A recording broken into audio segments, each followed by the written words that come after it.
So hello everyone. तो जब हम आर्टिफिशियल इंटेलिजेंस की बात करते हैं तो सबसे पहले न्यूरल नेटवर्क्स का नाम आता है। लेकिन क्या आपको पता है कि इन बड़े और कॉम्प्लेक्स नेटवर्क्स की शुरुआत एक बहुत बड़े और सिंपल बिल्डिंग ब्लॉक से हुई थी। इसका नाम है परसेप्ट्रॉन। और परसेप्ट्रॉन का डिज़ाइन हमारे ह्यूमन ब्रेन के न्यूरॉन से इंस्पायर्ड है। आज हम इस कनेक्शन को एक्सप्लोर करेंगे। सबसे पहले चलिए देखते हैं कि हमारा बायोलॉजिकल न्यूरॉन कैसे काम करता है।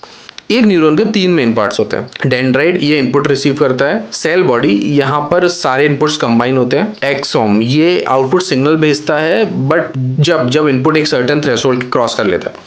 तो काफ़ी सारे इनपुट जब डेंड्राइट पे आते हैं तो उनका टोटल सम सेल बॉडी में कैलकुलेट होता है।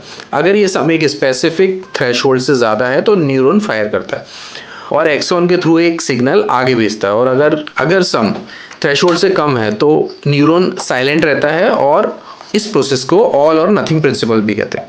तो अब इस बायोलॉजिकल प्रोसेस को एक कंप्यूटर प्रोग्राम में ट्रांसलेट करते हैं। तो यहाँ आता है परसेप्ट्रॉन। मतलब परसेप्ट्रॉन को मल्टीपल इनपुट्स मिलते हैं जैसे कि डेटा पॉइंट्स, वेट्स। हर इनपुट के साथ एक वेट जुड़ा होता है। ये रैंडमली असाइन होते हैं। ये वेट इनपुट की इम्पोर्टेंस बताता है। जैसे हमारे दिमाग में कुछ कनेक्शंस ज़्यादा स्ट्रांग होते हैं। परसेप्ट्रॉन सारे इनपुट्स को उनके वेट्स के साथ मल्टीप्लाई करके उनका सम करता है। जैसे W1 into x1 plus W2 into x2 plus W3 into x3 so on. तो ये सम एक थ्रेशोल्ड या एक्टिवेशन फंक्शन से कंपेयर होता है। अगर सम थ्रेशोल्ड से ज़्यादा है तो परसेप्ट्रॉन एक आउटपुट यूजुअली जनरेट करेगा 1।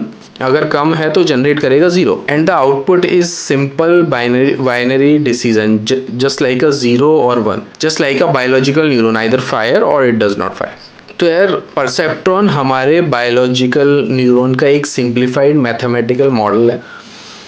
जिस तरह से एक न्यूरॉन इनपुट लेता है, उन्हें प्रोसेस करके एक सिंपल डिसीजन लेता है, वैसे एक परसेप्ट्रॉन भी इनपुट को वेट्स के साथ कंबाइन करके एक आउटपुट देता है। यही सिंपल कंसेप्ट एआई के स्टार्टिंग डेज में लीनियर क्लासिफिकेशन का फाउंडेशन बना।